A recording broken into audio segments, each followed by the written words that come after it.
श्री महाप्रज्ञ गुरवे नमः। ओम श्री महाप्रज्ञ गुरवे नमः। ओम श्री महाप्रज्ञ गुरवे नमः। ओम श्री महाप्रज्ञ गुरवे नमः। ओम श्री महाप्रज्ञ गुरवे नमः। एक वैद्य के पास रोगी बैठे थे, पंक्ति बैठी थी। वैद्य ने एक रोगी का निदान किया, नाड़ी देखी और कहा कि तुम्हारी बीमारी ठीक हो जाएगी, सर्दी का मौसम आ रहा है और तुम रोज़ मेथी का लड्डू खाना, ठीक हो जाओ।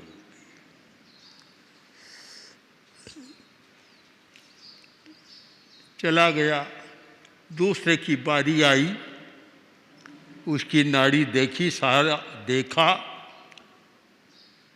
सब जीभ, आँख, जितने निदान के पुराने साधन हैं सबको देखा और कहा कि तुम सूखे फलके खाओ, घी बिल्कुल मत खाना, मावा मत खाना, मलाई मत खाना, बस सूखे फाफरे, साग सब्जी खाओ और कुछ मत खाना। रोगी बोला, वैद्य जी महाराज, संसार में पक्षपात बहुत चलता है, पर आपके यहाँ भी इतना पक्षपात? अभी आपने एक रोगी को कहा कि मेथी के लड्डू खाओ, ठीक हो जाओगे, और मुझे कहते हैं कि रूखे फाफरे खाओ और कुछ मत खाओ। इतना पक्षपात क्यों? और लगता है पक्षपात, और इस प्रकार की घटनाएं पक्षपात को सामने लाती हैं। वैद्य बोला कि मैंने अपने गुरु से समझा है कि हित साधना करो, प्रियता को दूर रखो। प्रियता और हित साधना, प्रिय और हित, अगर इन दो शब्दों का हम विश्लेषण करें और इन दो को समझने का प्रयत्न करें तो अनेक समस्याओं का समाधान हो सकता है। सामान्यतः आदमी प्रियता की ओर ले जाता है, अच्छा लगता है, क्योंकि आँख को अच्छा रूप देखना अच्छा लगता है, कान को अच्छा शब्द सुनना अच्छा लगता है, अच्छी चीज़ खाना अच्छा लगता है। पांचों इंद्रियों को प्रियता अच्छी लगती है, कि प्रिय हो, अच्छा लगे, अच्छा लगता है। किंतु इस बात पर कम ध्यान जाता है कि यह खाना अच्छा है या नहीं है, यह इतना देखना अच्छा है या नहीं है।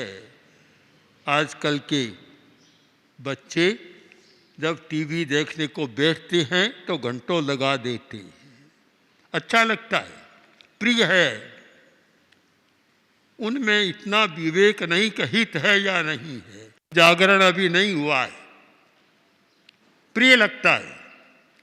यह माता पिता अभिभावक का कर्तव्य होता है कि बच्चे को प्रिय के साथ हित की बात समझाए कि देखो इतने लंबे समय तक, घंटों तक देखना अच्छा नहीं, इसमें से, टीवी में से जो रश्मियाँ निकलती है, रेज निकलते हैं, वे बड़े घातक होते हैं, आंखें खराब होती है, स्वास्थ्य बिगड़ता है, अच्छा नहीं है।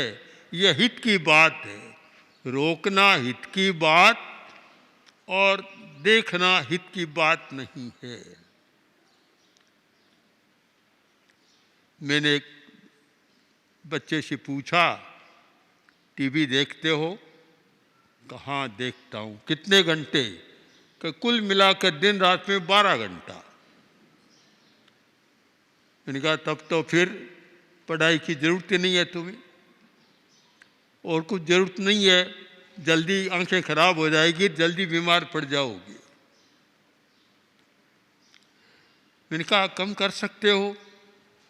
अब वह उसमें इतना आसक्त हो गया कि बहुत समझाया तो आखिर का अच्छा 12 नहीं, अब मैं 10 घंटा कर दूंगा।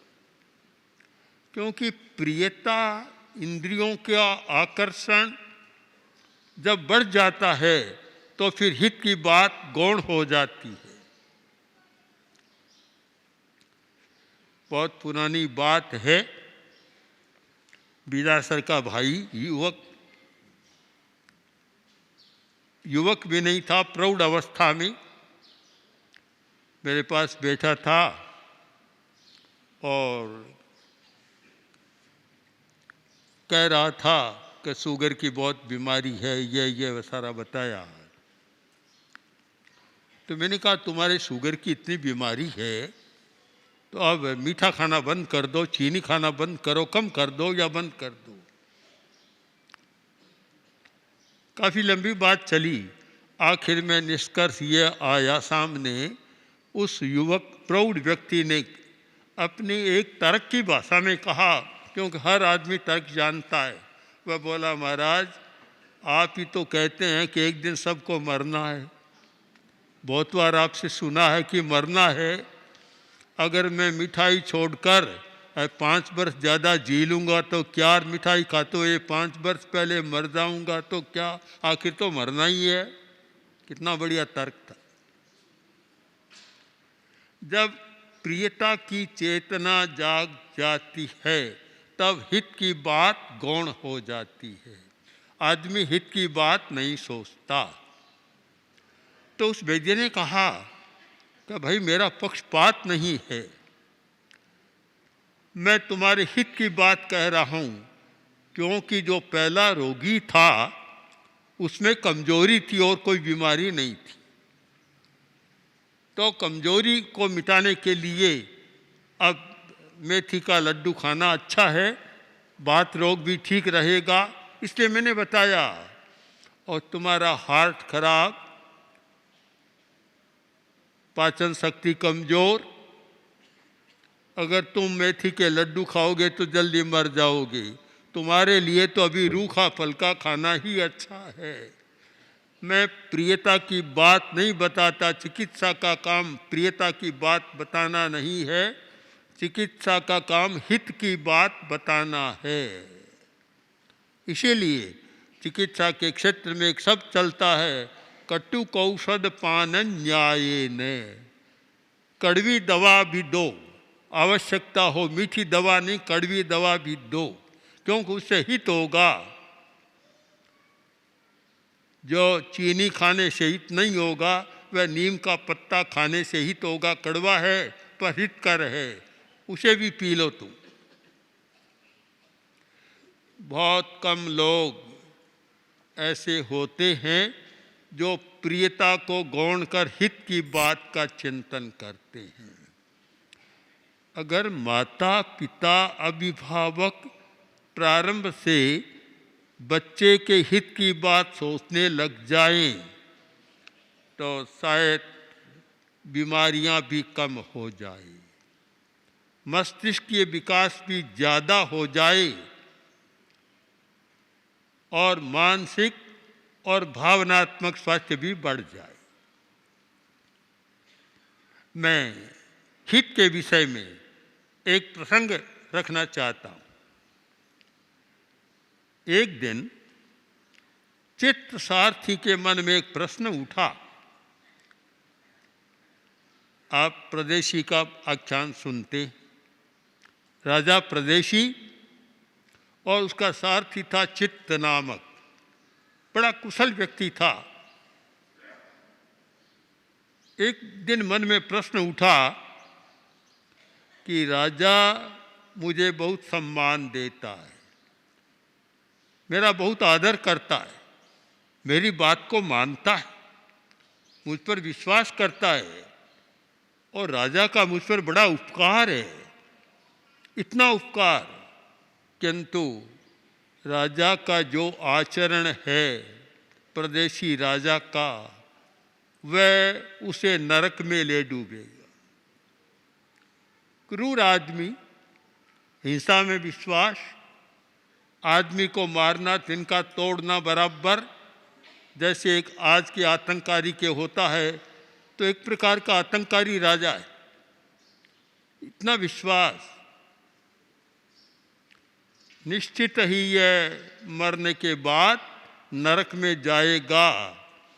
भला मैं जिसका सारथी, विश्वासपात या मंत्री जो कुछ मान ले, राजा मेरी बात पर विश्वास करता है और राजा का मेरे पर इतना उपकार, और मेरा राजा नरक में जाए, मुझे प्रियता देने वाला, मुझे सम्मान देने वाला नरक में जाए, यह मेरे लिए अच्छा नहीं है।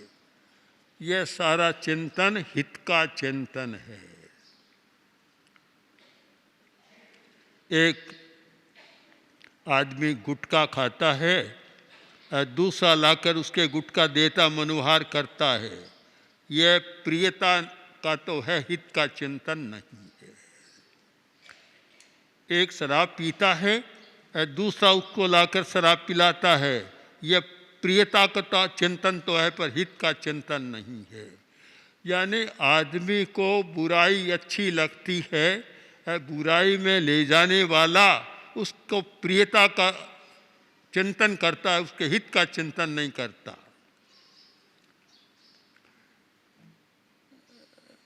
कुछ वर्ष पहले बीदासर में मर्यादा महोत्सव, पूज्य गुरुदेव इस भीतर जो मैं बैठता हूँ इस कक्ष में विराज रहे थे, रात का समय, और मैं गुरुदेव के पास बैठा था और हम लोग सारी मर्यादा महोत्सव की व्यवस्था पर, चतुर्मासों की व्यवस्था पर विचार कर रहे थे। सबको मनाई, कोई भीतर नहीं आ सकता। बाहर एक साधु बैठे थे, वे आए, आकर बोले कि एक युवक दर्शन करना चाहता है। तो मैंने कहा अभी नहीं हो सकता, अभी किसी का दर्शन नहीं हो सकता, साधु भी नहीं आ सकते अभी हमें जरूरी काम है।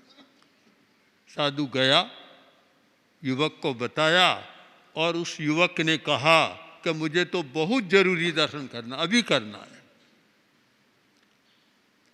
2-3 बार मना करने पर भी उसने कहा कि बहुत जरूरी है। तब हमने कहा ठीक है, इतना जरूरी है तो कर लो। आया, बैठा, मैंने कहा बोलो क्या बात है, इतनी जरूरी क्या बात है? बोला कि एक भारी समस्या लेकर आया। समस्या क्या है? कि मैं हीरोइन खाने लग गया। जो तेज नशा है, ये तंबाकू, भांग, गांजा सब नीचे रह जाते हैं, और जब आदमी ड्रग में चला जाता है वह तो भारी नशा है। और उसने कहा कि अब स्थिति यह है कि मौत सामने दिखने लग गई है, और इतना हीरोइन खाने वाले को दिखता है कि इतने वर्षों बाद उसे मरना है। और बोला कि मेरी दशा यह है कि हर वर्ष 3 लाख रुपया तो हीरोइन की खाता हूँ, 3 लाख की हीरोइन खाता हूँ, बहुत महंगी है, इतनी खाता हूँ, और अब शरीर की यह स्थिति हो गई है, अब मुझे बचाओ, मैं छोड़ नहीं सकता, मुझे बचाओ।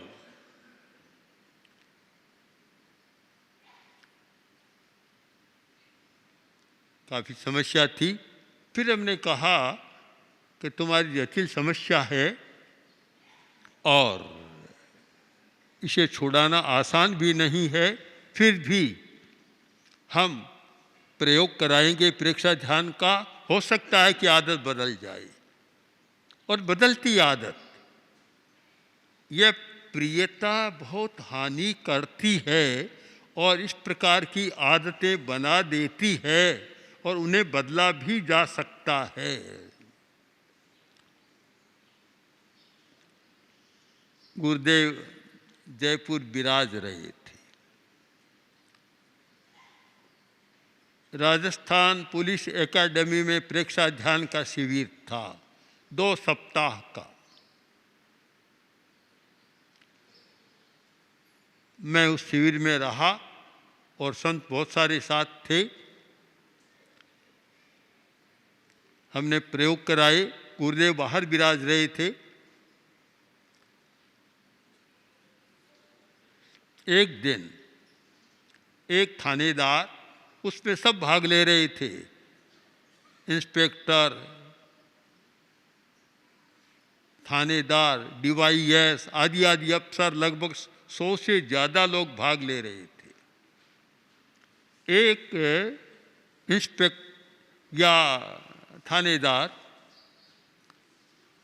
मेरे पास आया, आकर बोला कि मैं सिगरेट बहुत पीता हूँ, दिन में 50 सिगरेट पी जाता हूँ। अरे मुझे लगता है कि स्वास्थ्य बिगड़ना अच्छा नहीं है। मैंने कहा छोड़ना चाहते हो कि हाँ छोड़ना चाहता हूँ। मैंने मुनि किशनलाल जी से कहा इसको नशा मुक्ति का प्रयोग कराओ। उन्होंने वह प्रयोग शुरू करा दिया। 5-7 दिन बाद फिर वह आया, तो मैंने कहा बोलो क्या स्थिति है। बोला मैं तो समझ नहीं सकता, मैं पी नहीं सकता। मेरे साथी ने मेरे सामने सिगरेट की, मुझे उबाक आने लग गई, उल्टी होने लग गई। मैंने कहा तब ठीक है। यह होता है परिवर्तन, रासायनिक परिवर्तन। आदतों को बदला जा सकता है, बड़ी से बड़ी आदत को भी छोड़ा जा सकता है और नई आदत का प्रत्यारोपण किया जा सकता है। हमारा मस्तिष्क इतना जागरूक है, पकड़ सकता है। मस्तिष्क में छोड़ने की भी शक्ति है और नई आदत को पकड़ने की भी शक्ति है। जब आजकल घुटनों का प्रत्यारोपण होता है, ट्रांसप्लांटेशन का युग है, हर चीज़ का प्रत्यारोपण होता है, तो भला आदतों का प्रत्यारोपण क्यों नहीं हो सकता? पुरानी आदत को क्यों नहीं बदला जा सकता और नई आदत का क्यों नहीं निर्माण किया जा सकता? हो सकता है, पर तब कि जब कोई हितैषी मिल जाए, हित की साधना करने वाला और हित को महत्व देने वाला मिल जाए। वह नहीं होता तो कोरी प्रियता की बात समस्या पैदा करती है। एक चोर के 4 बेटे, और चोर को चोरी की इतनी आदत हो गई कि वह किसी को सिखाता, चोरी करना ही सिखाता।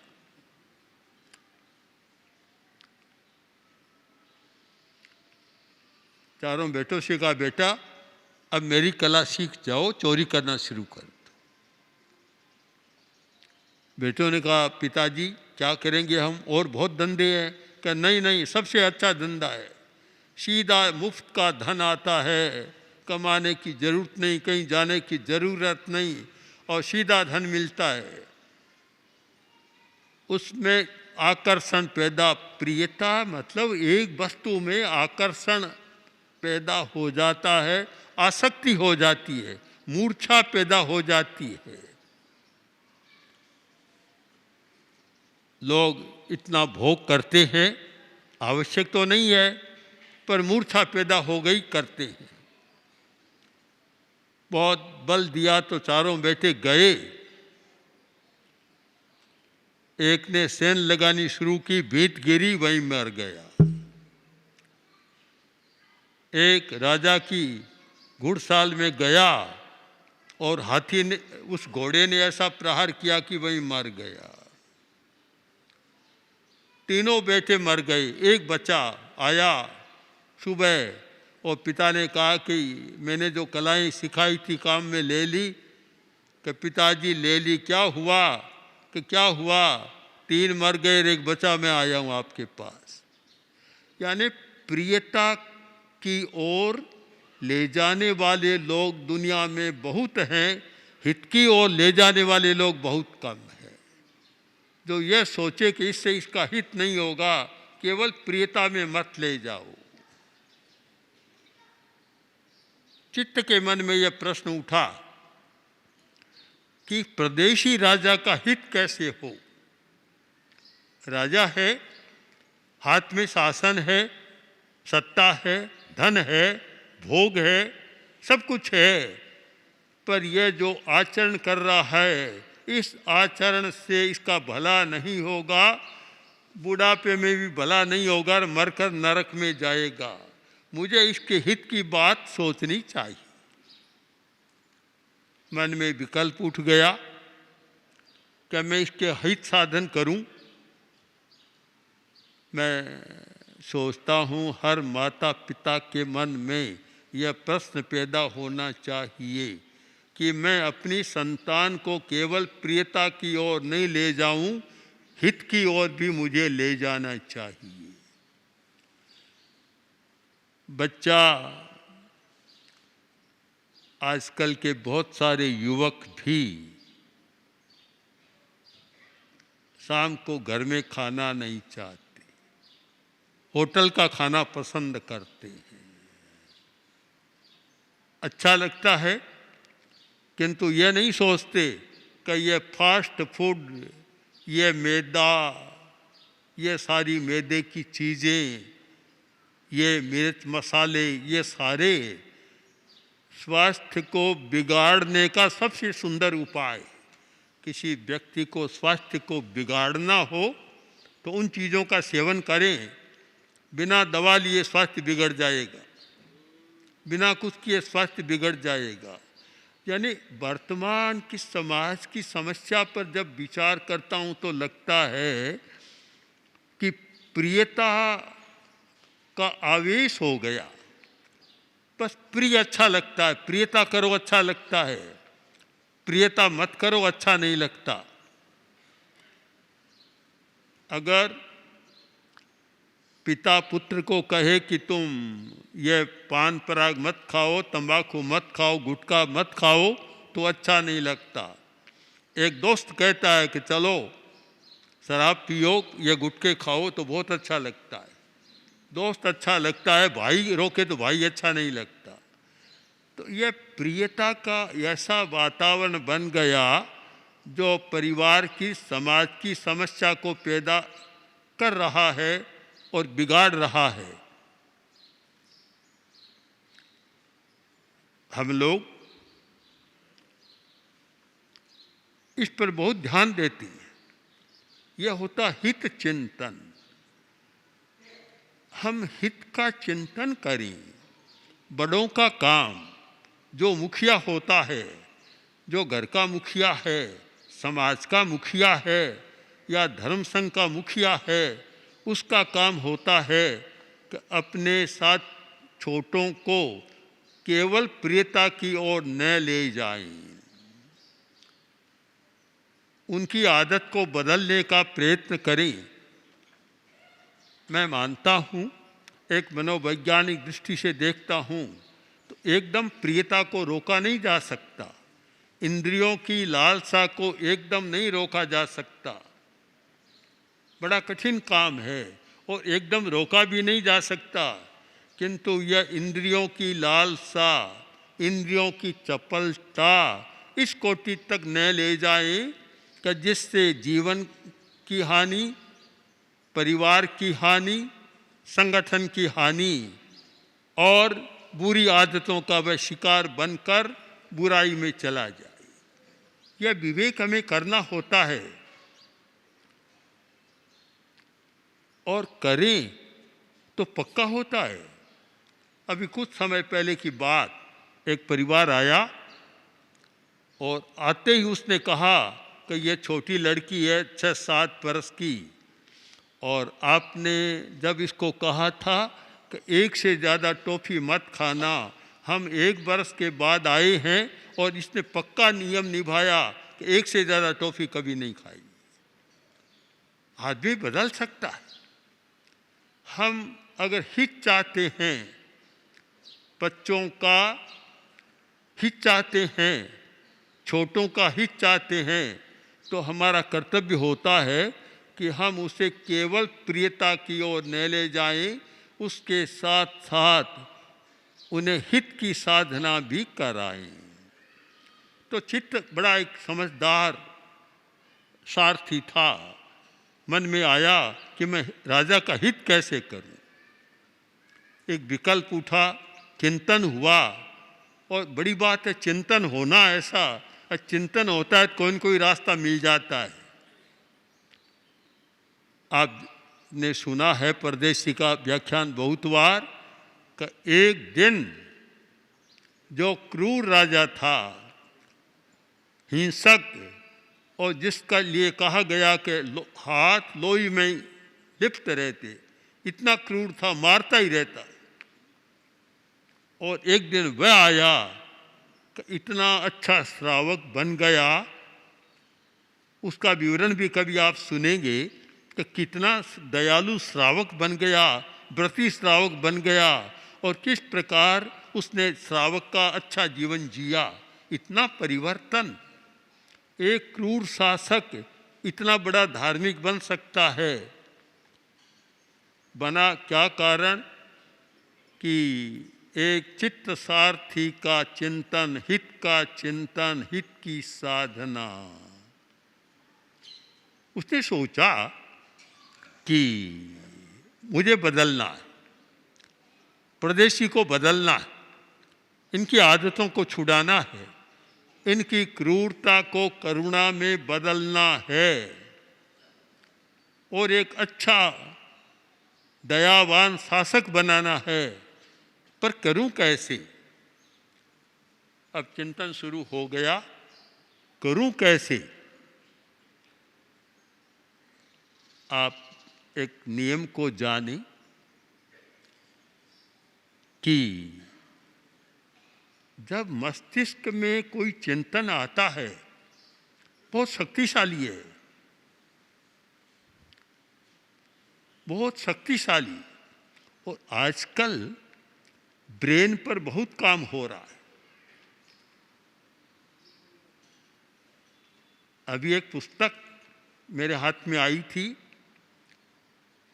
और समणी परम प्रज्ञा जो अमेरिका से आई थी, वह एक पुस्तक लाई थी।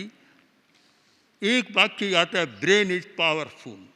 हमारा मस्तिष्क बहुत शक्तिशाली है, और वह ऐसी घटना कर सकता है जिसकी आदमी कल्पना नहीं कर सकता। अगर हमारे मस्तिष्क को हम आदेश देना सीख जाएं, मस्तिष्क को निर्देश देना सीख जाएं, और मस्तिष्क को सुझाव देना सीख जाएं, ऑटो सजेशन का प्रयोग करना सीख जाएं, तो बहुत काम कर सकते हैं।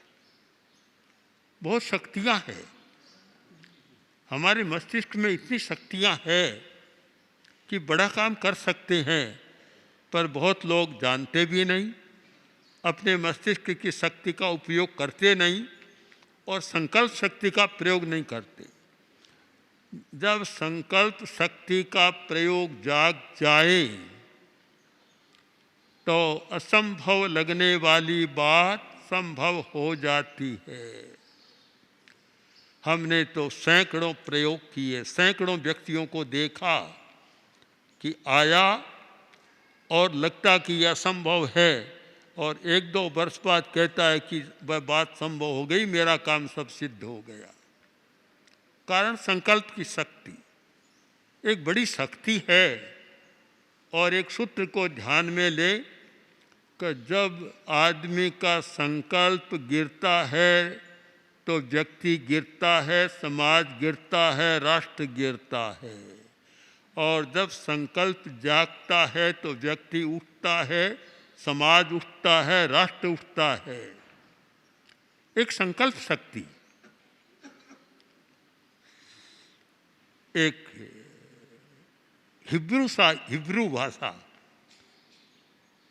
जो बहुत पुरानी भाषा है और जिसे अंग्रेजी का आधार भी माना जा रहा है, उसमें कहानी आती है, कहानी नहीं घटना, कि एक दिन एक सेनापति बहुत उदास होकर बैठा था।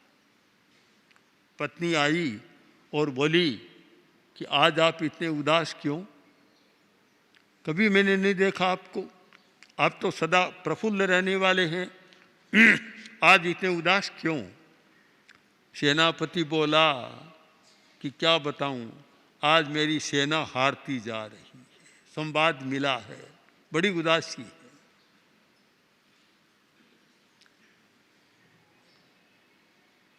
पत्नी चली गई। आधा घंटा बाद आई तो इतनी उदास कि चेहरा बोल रहा था कितनी उदासी है। तो सेनापति ने देखा और कहा, तुम इतनी उदास क्यों? का बहुत बुरी खबर है, बुरा समाचार मिला है। अरे तुझे क्या मिला? मुझे तो बुरा समाचार मिला था, तुझे क्या मिला? कौन सी सेना आ रही? कि मुझे बहुत उससे भी बुरा समाचार मिला है। क्या मिला? कि मेरे पति ने साहस खो दिया, अपनी संकल्प शक्ति को गंवा दिया। बहुत बुरा समाचार। यह सुनते ही एक नया संकल्प जागा, उस संकल्प के साथ युद्ध में गया और विजयी बनकर आ गया। संकल्प कमजोर होता है, आदमी हार जाता है, और जब संकल्प बलवान बनता है तो आदमी विजयी बन जाता है।